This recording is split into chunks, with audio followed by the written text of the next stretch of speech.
welcome back to my channel. Here I am with my new video. So we are going to continue with our next part of tense. So before that we will have a short recapitulation. So in our previous video we learned what is tense, right? So what is tense? Basically tense is depiction of time of the verb. So it says when that particular action or verb has happened. Am I right? Yes. Then we also learnt the three types of tense. And what are they? They are past, present and future. We also learnt the classification of each tense, and they are simple, perfect, continuous and perfect continuous. Am I right? Yes. So in our previous video we also learnt about simple present tense. Yes. So the most complicated tense in whatever in our total tense table, the complicated one is actually the simple present tense, right? And this simple present tense is actually used dominantly in our spoken English. So yes, that's why I dealt with that in our previous video. Yes, so we also had some little just clarity over there. For example, we have to use S, ES, IES for he, she, it and one person's name.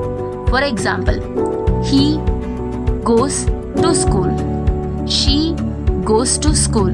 Yes, whereas I go to school, we go to school. Yes, so this was the basic thing that we have just went across that video. So now coming to the main concept of tense. So basically we all feel tense as very difficult. So here I am with my tense table in which we can learn tense in an easier way. Yes. So moving to the concept, we have tense table.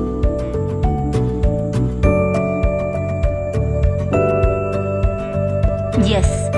So tense, can you see my tense table? Table is very easy. Yes.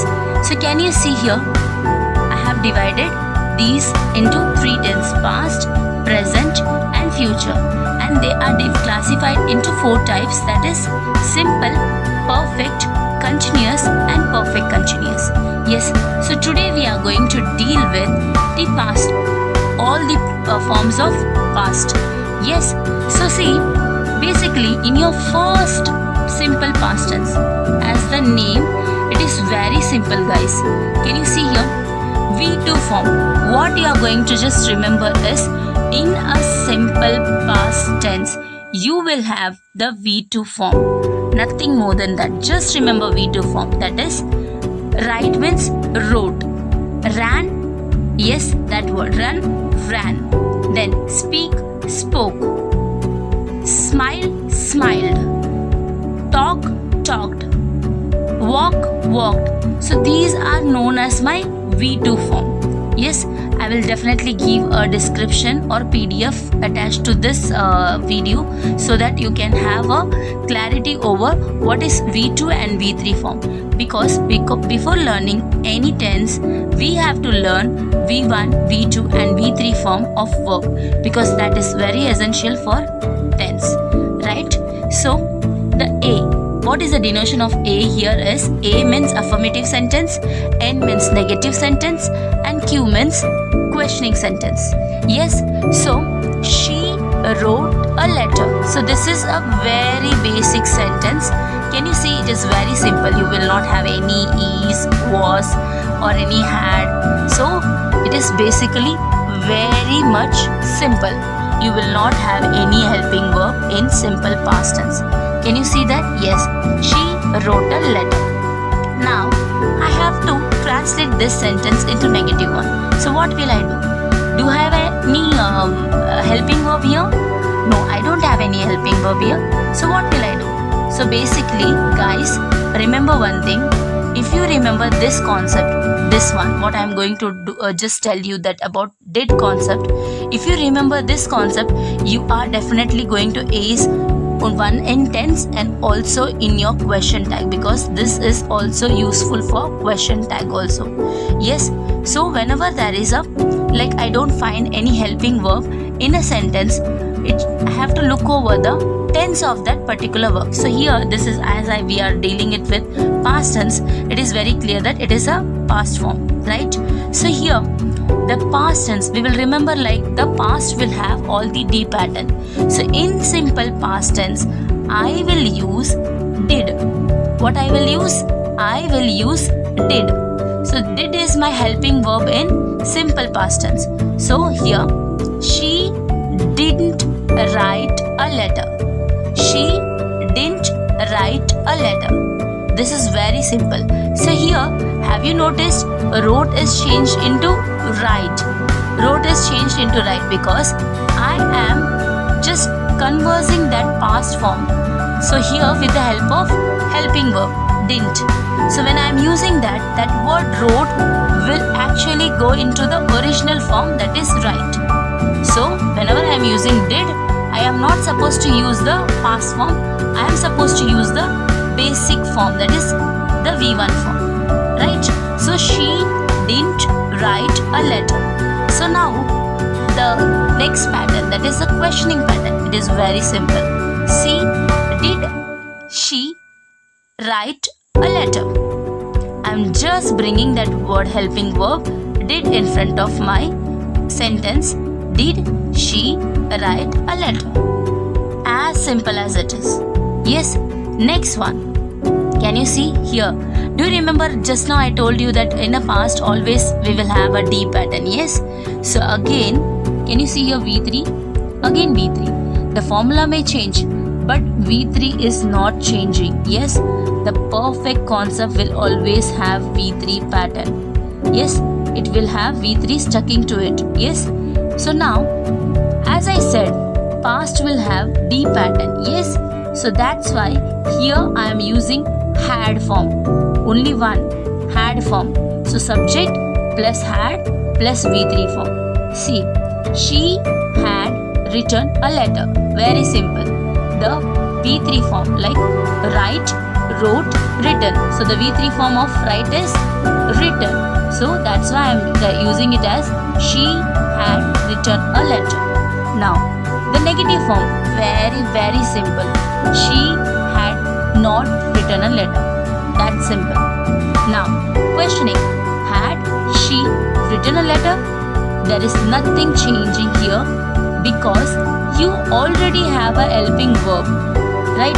Already I have an auxiliary verb or a helping verb, that is had. So I don't need to bother any other word or have to change or converse any word. It is very simple as it is shown in your screen, right? So I hope you are clear with this. Now moving to the next pattern, that is continuous pattern. Now guys, as I said, in perfect we will have V3. Again in continuous form I will have all the ing pattern. Like it can be past, it can be present, it can be future. I will have all the ing pattern. Can you see? Ing, present ing, future ing. So it can be my past continuous, it can be my present continuous, it can be my future continuous. Whole table will have ing. Remember, continuous means ing, right? Yes. Now here the main thing that you have to remember is was. You have to write was. As it is a past tense, if it is a singular, I will write was. If it is a plural, I will use were. Yes, it's a common logic. For singular, I will use was. For plural, I will use were. Now, changing the same sentence, she was writing a letter. Simple. Finished. Now, converting this into negative, she was not writing a letter. Now, changing it into questioning pattern, was she writing a letter? It is very simple, guys. Yes, I hope you are very much clear with the concept, right? Yes, I hope so. Now, moving to the next pattern, that is the important one. Always for me, it is the easier pattern because this word, can you see, it is perfect continuous. The word is combination of these two. Perfect continuous.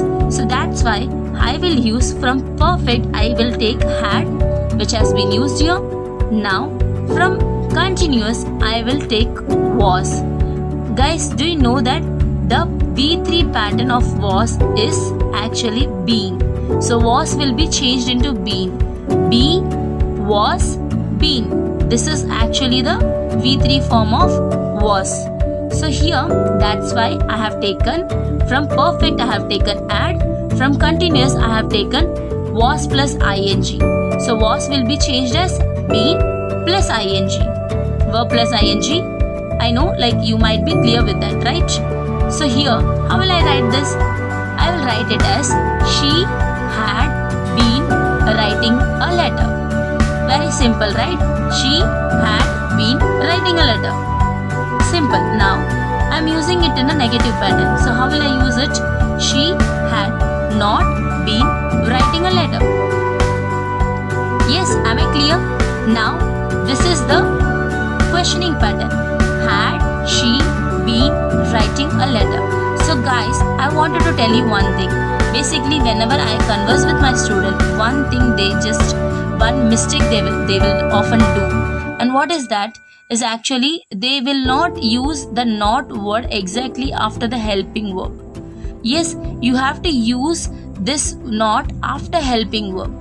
Yes, so here my helping verb is actually had. As I am using here was, after that I have used not. Same way, after had I have to use not.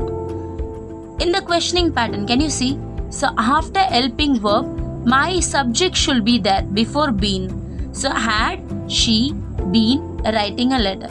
So you have to just watch this concept. In a negative pattern, if I am using the negative word there, I have to use the negative word after helping verb. Same way, if I am questioning, so my subject should be after the helping verb. Are you clear? Yes, I hope so. Coming to an end, I hope this video will help you in tense. Before signing off, don't forget to share, like and subscribe.